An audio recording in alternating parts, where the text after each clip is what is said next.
estamos de volta. Olha só, são muitos os fatores que levam à degradação do solo. E esse é um assunto que preocupa muitos trabalhadores da cadeia do agronegócio, justamente porque o solo degradado não produz. Por outro lado, a correção de solo feita através de técnicas voltadas para a alta produtividade pode trazer resultados animadores para quem produz. Esse assunto a gente conversou com o pesquisador da Embrapa Solos, José Ronaldo. Ele vai dar dicas sobre como você pode usar estas técnicas de forma favorável para aumentar aí a sua produção em até 30%. Acompanhe agora a nossa entrevista. Então, gente, estamos aqui recebendo, né, o José Ronaldo, é pesquisador da Embrapa Solos, está no Rio de Janeiro, tá? Eu começo agradecendo, tá, o senhor por atender o nosso convite. Seja bem-vindo ao Painel Agro. Bom dia, Ariana. Obrigado pelo convite. Será um prazer compartilhar esse tempo com vocês. A gente vai começar a conversa sobre correção de solos, lembrando que a safra vai começar agora, já tem muita gente se preparando, né, a safra 2021, 2022, mas também tem aquelas pessoas que plantam em qualquer momento do ano, seja para pastagem ou para outro tipo de lavoura, e a gente quer trazer esse conhecimento aqui cedo para agregar, né, para essas pessoas, para os nossos telespectadores. Eu começo lhe perguntando qual a importância da correção de solo para aquele agricultor, seja grande, pequeno ou médio, né, que quer ter sucesso aí na sua lavoura, no resultado da sua lavoura, na sua produção agrícola. A importância da correção do solo era para conseguir resolver os principais problemas nutricionais, envolvendo aí tanto a parte de corretivos do solo, que nós chamamos a calagem e a gessagem, como também a questão nutricional, que são os macro e micronutrientes. Então, a correção do solo, nos solos brasileiros, que já são pobres, é necessária para equilibrar isso. Em solos já cultivados, a análise do solo nem sempre ela está ligada a uma correção de equilíbrio, mas sim a uma correção de eficiência agronômica. Os solos já estão com uma fertilidade alta, mas há um desequilíbrio entre os nutrientes, eu preciso equilibrar isso para fazer uma recomendação mais eficiente. Certo, agora o senhor tocou num ponto importante, né? Antes da gente falar das estratégias para a correção do solo, vamos tratar um pouco dessa questão da análise, desse processo, que ele é muito importante, principalmente fazer em um laboratório credenciado. Quais são as dicas que o senhor dá para esse produtor, esse agricultor, né, que vai trabalhar já para esse início de lavoura, de estar fazendo a correção de uma forma adequada, credenciada, né, com credibilidade? Olha, na Embrapa, nós temos um programa coordenado pelo Marcelo Saldanha, que é o chamado Programa de Análise de Qualidade de Laboratórios de Fertilidade, que é o PQLF. Ele habilita os laboratórios que tiverem esse selo, eles são laboratórios aptos a fazer boas análises. Nem todos os laboratórios estão vinculados a esse programa que é da Embrapa. Existe um programa da Exalc também, que podem ter os seus próprios selos, e eu acho que esses são os dois principais. Talvez em Minas Gerais tenha um lá, com Viçosa. Então, o produtor deve procurar laboratórios que estejam participando de algum tipo de programa de controle de qualidade. Porque esse programa de controle de qualidade vai aferir ao laboratório a qualidade dele e habilitar ele para fazer análise de confiança. Certo. Agora, Ronaldo, eu queria que você falasse em relação ao problema, né, do nosso país em relação ao solo. O senhor já disse a questão da nossa fertilidade, né, do nosso solo, já falou dessa deficiência, e nós temos também um clima tropical, né? De que forma isso influencia na qualidade do solo brasileiro? Fale um pouco, faça uma avaliação do solo brasileiro para a nossa produção agrícola. Vamos lá. Vamos começar do conceito de um solo novo, né? Uma área recém-aberta. Os níveis nutricionais, normalmente, desse solo são níveis baixos. Nós temos altos teores de alumínio, pH baixo, pH aí na faixa de 4,5, 4,8, e os teores de fósforo e potássio também muito baixos. Insuficientes para a gente conduzir uma lavoura tecnicamente rentável. Então, nessas condições, a análise solo ela vai nos fornecer as quantidades necessárias de calcário e a recomendação para adubação NPK. E vai estar sempre relacionado também, que é importante que a gente diga, que, quando for feita a análise, a gente tenha também o resultado da análise, peça análise granulométrica, porque é uma relação entre a textura do solo, que tem areia, silt e argila. E esses parâmetros, eles servem para que a gente possa planejar melhor tanto a aplicação do calcário, quanto a aplicação e o parcelamento da adubação NPK. Isso falando em macronutrientes, né? E aí eu queria que o senhor falasse sobre os tipos de correção que nós temos, né? Qual é a mais adequada?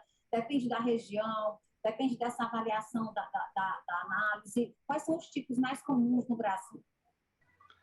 Olha, em termos gerais, a avaliação ela se divide em duas partes. Eu tenho a parte de correção do solo, que é calagem, gessagem e fosfatagem. Tá?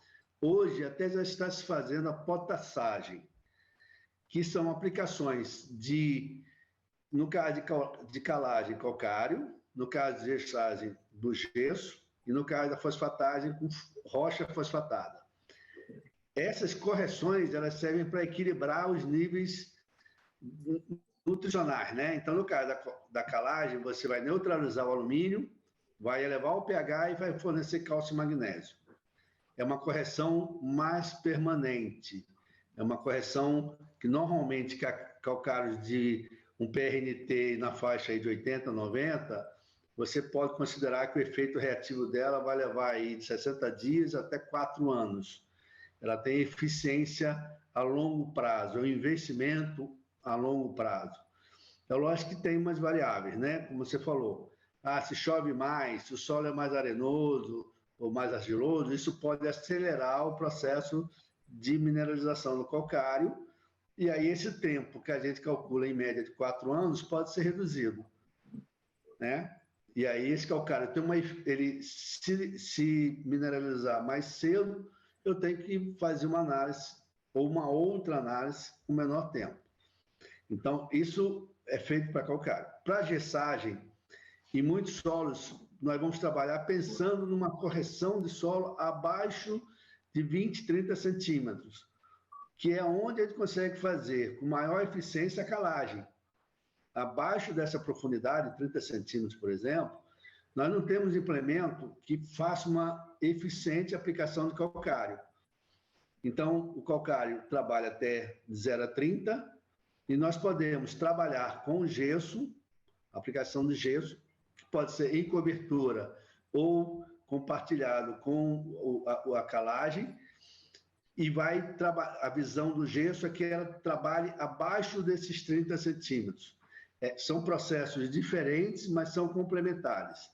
A gessagem ela trabalha por percolação, ou seja, os nutrientes formam um tipo de ligação onde os elementos ficam sem carga, ela percola, a gente chama isso de pariônico, ela percola em profundidade e vai levando outros nutrientes. Além do cálcio, que já está no gesso, ela pode levar o potássio, ela pode levar o alumínio, que é interessante, né, para tirar o alumínio, porque o alumínio é tóxico, mas ela remove em profundidade um elemento tóxico. Qual é o percentual adequado de material orgânico para que o solo seja um solo bom, né, para plantar? Pelo menos até quantos por cento de matéria orgânica ele precisa ter? Olha, o ideal é que a gente tivesse acima de 2% de matéria orgânica. Mas não é fácil em solos tropicais atingir 2%. Tá? Então, só o manejo da palhada e da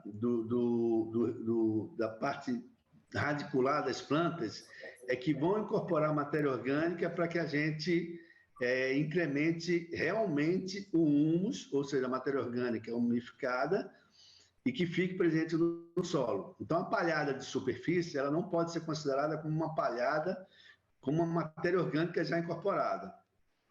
A matéria orgânica que fica incorporada e que acrescenta a matéria orgânica do solo, basicamente ela vem das raízes. Então, no processo de rotação de culturas, é sempre interessante você ter plantas que desenvolvam bastante raízes, que a cultura, ao ser colhida, ela deixe no solo um volume de raiz muito grande, que vai se decompor e vai virar matéria orgânica umificada, ou seja, um humus. Então, o ideal é 2%, mas você leva muito tempo, você leva mais de 5 anos, quase 10 anos, para incorporar 1% de matéria orgânica no solo. Então, você veja que é uma construção, a matéria orgânica em solos tropicais se constrói. E como se construir quando você produz em larga escala, né? Faz um plantio, tira a safra, vai fazer em cima. É possível? É possível. Hoje o sistema de plantio direto, hoje o sistema de integração lavoura, pecuária, floresta, são sistemas voltados a essa preservação, a essa conservação do solo, tá? E, consequentemente, incorporação de matéria orgânica. Como é que funciona? Então, eu acho que vamos nas duas etapas, né? Integração lavoura, pecuária, floresta. Quando eu entro com a pastagem renovada, né? Em todo o processo de calagem e de adubação, ela vai ficar 4 anos. Em 4 anos, 4 a 5 anos, normalmente ela perde já a sua qualidade, ela vai perdendo produção de massa. E aí o que é que o produtor faz? Ele pode entrar com a lavoura. Ele vai tirar a pastagem e vai entrar com uma lavoura. Quando ele faz isso, ou dessecando com herbicida, normalmente é com herbicida, né? Mas ele tem outros processos que ele pode fazer. Então, quando ele entra com a cultura e elimina a braquiária, todas aquelas raízes da braquiária, elas vão ficar no solo. E aí ele vai cultivar durante 2, 3 anos soja, milho, e aí é importante que ele faça a rotação. Porque essa rotação, as raízes que vão ficar, né, elas vão ter volumes diferentes e profundidades diferentes. Então, elas também vão ajudar a construir. Aí, no final desse tempo, tá, de 4 anos, ele volta com a pastagem de novo. Só que essa pastagem, ela já volta com o solo corrigido, porque as culturas, você já faz adubação e calagem ou gestagem, volta corrigida e o produtor só precisa entrar no semeio para o pasto. E a floresta, ela vai entrar na questão de bonificação, na extração de madeira e de bem-estar animal no gado, né? Porque se for plantar eucalipto, se for plantar um pinus, uma outra espécie, vai ficar 7 anos, 10 anos, 12 anos. Então, ela não é rotacionada na mesma velocidade que você rotaciona o pasto e você rotaciona a lavoura, mas ela compõe um processo de bem-estar na propriedade. Ou você pode fazer o sistema de plantio direto, que é o mais usado hoje no Centro-Oeste, que é você não revolver o solo e está rotacionando as culturas. Normalmente, você tem praticamente 3 culturas rotacionadas no Centro-Oeste, que é a soja, o milho e o algodão. E isso predomina no processo rotacional. Se você no Nordeste, a gente tem a soja e o milho, né? O mais comum. Isso.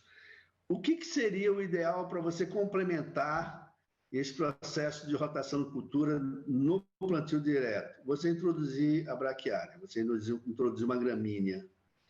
Mesmo que você use a gramínea só para fazer cobertura. Então, você pode semear o pasto no final do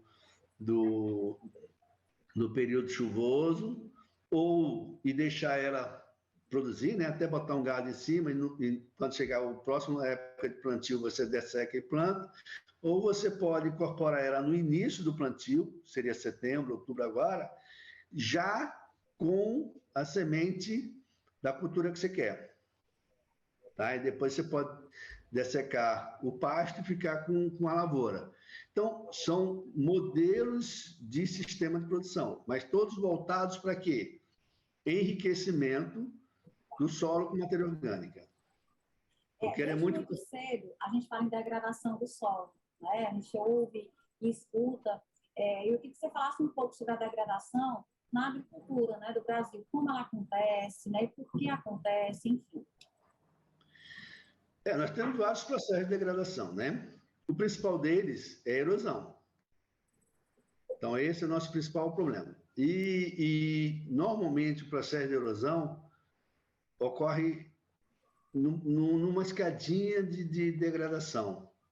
O fato de eu estar plantando de forma demasiada, sem considerar o período ideal, ou seja, o período que o solo está mais úmido, que aceita que o maquinário passe, e no sentido da curva de nível com o terraçamento, vai fazendo com que haja uma erosão laminar, vai saindo, vai perdendo pequenas camadas, às vezes imperceptíveis, né? E o solo vai lixiviando. Quando vai lixiviando, não, vai erodindo.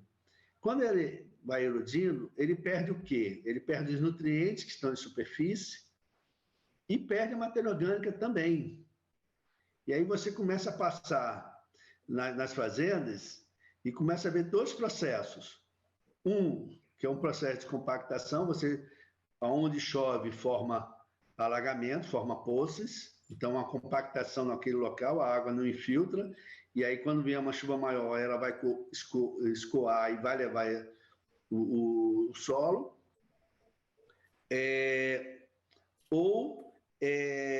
Nesse processo de perda, os nutrientes indo embora, porque você começa a ter vazios na área. Você olha assim, começa a ver o vermelho. Né? Você olha a fazenda e você vê espaço. Por quê? Porque a matéria orgânica, as raízes que tinham ali, foram se decompondo, foram perdendo, né? Foram oxidando e foram perdendo, e começam a aparecer os vazios no solo.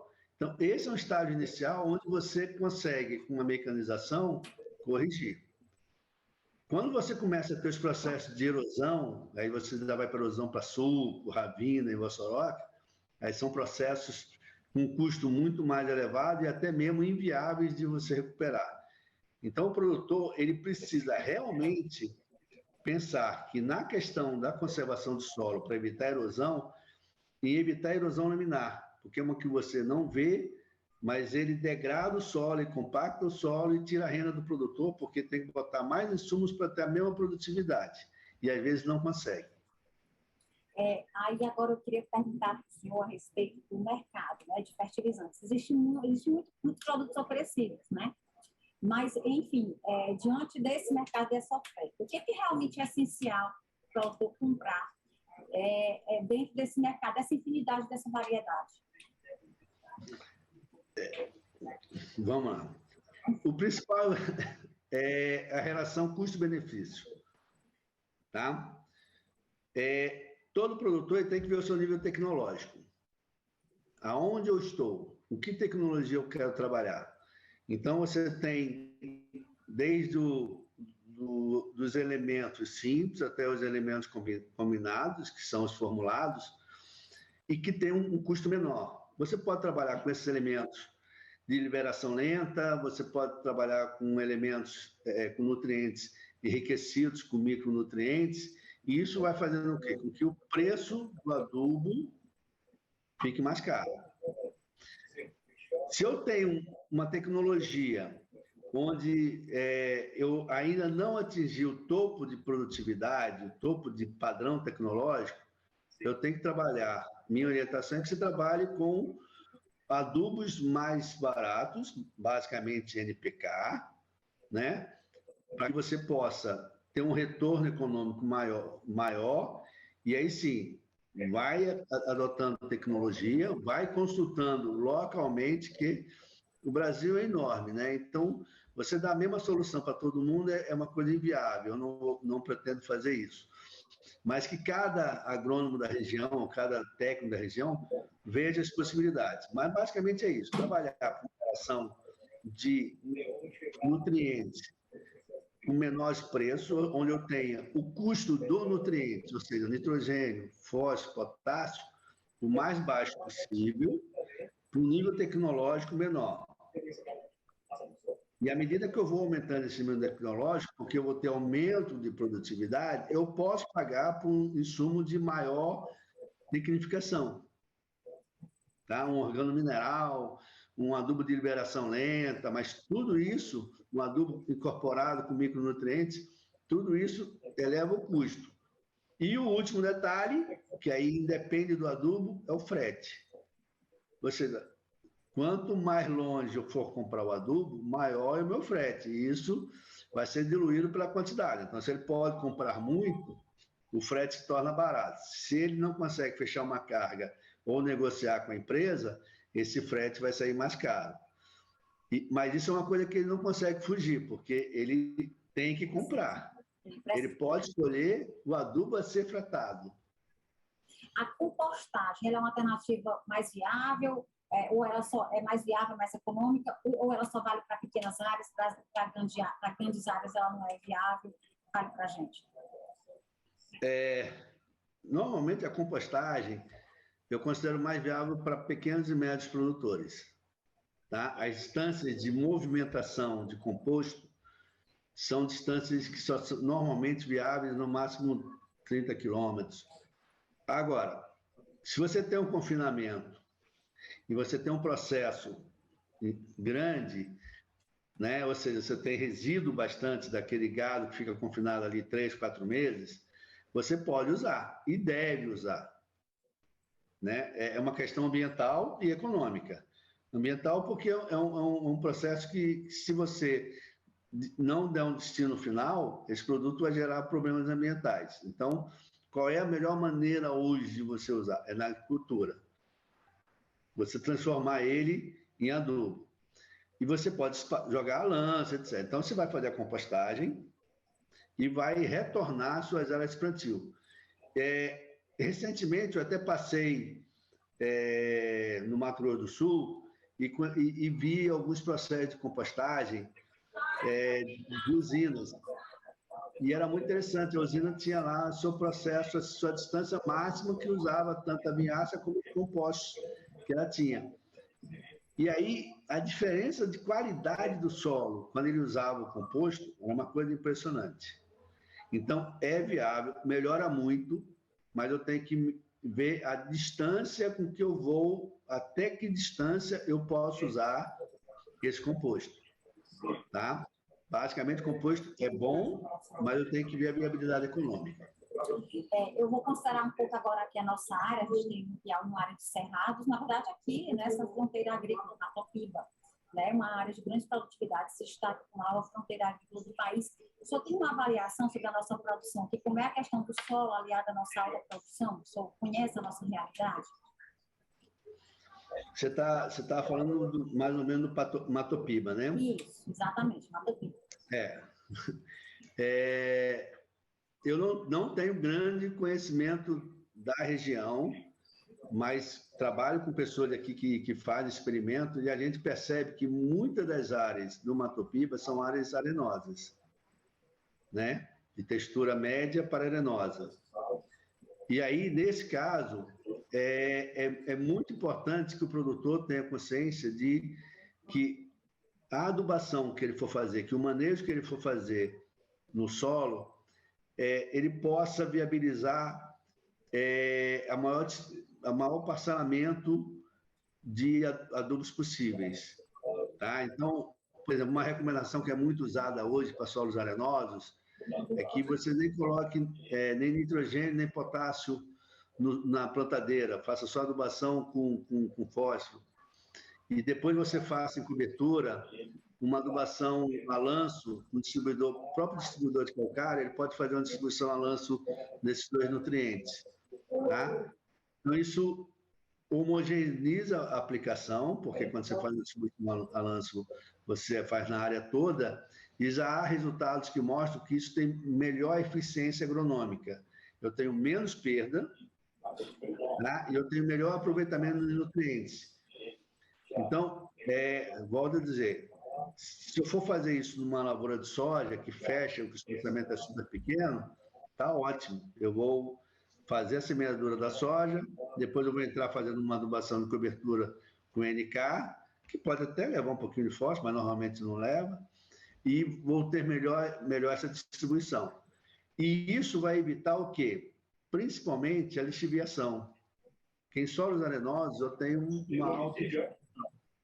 Então, quando chove e as chuvas são torrenciais, eu tenho lavagem desses nutrientes. E eu, parcelando e jogando a lanço, eu consigo melhorar a eficiência da aplicação desses nutrientes, tá? E aí eu volto a dizer, isso é o padrão tecnológico que cada um tem. Se eu não tenho como distribuir, eu vou jogar na plantadeira adubadeira, né, na semeadora direta. E aí eu já vou localizar na linha e vou fazer esse passionamento. E depois posso fazer uma adubação de cobertura. Então, isso é voltado principalmente para as áreas arenosas. Para as áreas argilosas, eu já não tenho tanto esse problema, porque a lixiviação vai ser menor. Mas eu tenho um outro problema que pode ser a adsorção, principalmente do fósforo. Então, o meu manejo, ele deixa de ser mais voltado para o nitrogênio e potássio, e ele deve ser mais voltado para a aplicação da forma do fósforo. Obrigada, então, doutor José Ronaldo, muito obrigada por atender a gente. Foi uma ótima conversa, ficaríamos mais tempo, mas infelizmente não temos, tá bom? Tá bom. Obrigado, Liana, pela oportunidade. Sempre que precisar, Embrapa Solos está à disposição.